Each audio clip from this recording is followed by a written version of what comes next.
June 26వ తారీఖు దగ్గర నుంచి జూలై 5వ తారీఖు వరకు అంటే ఈ రోజులుగా అయితే వారాహిదేవి యొక్క నవరాత్రులు ప్రారంభమయ్యాయి. అత్యంత శక్తివంతమైనటువంటి నవరాత్రులు, శక్తి స్వరూపం యొక్క నవరాత్రులు. అంటే కారణం లేకుండా ఏది జరగదు, ఏ కారణము లేకుండా ఈ వీడియో మీకు కనబడదు, ఈ మాటలు మీకు వినపడవు.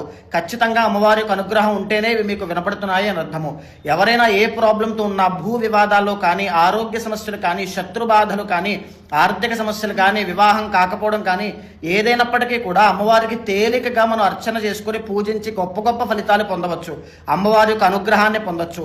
ప్రతిరోజు సాయంత్రం ఎవరైనా వీడియో చూసేవాళ్ళు ఎవరైనా శ్రీమాత్రే నమః అనేటువంటి మంత్రాన్ని ప్రతిరోజు 108 సార్లు సాయంత్రం వేళ జపం చేయండి. ప్రశాంతంగా అమ్మవారి యొక్క స్వరూపాన్ని, అమ్మవారి యొక్క అంశని ధ్యానం చేస్తూ చేయండి. ఈ 9 రోజులు ముగిసే లోపుగా మీరు వెతికేటువంటి ప్రాబ్లం, ఆ సొల్యూషన్ ఖచ్చితంగా కనబడుతుంది. తర్వాత ఒకవేళ శక్తి ఉన్న వాళ్ళైతే అమ్మవారికి హోమం జరిపించవచ్చు.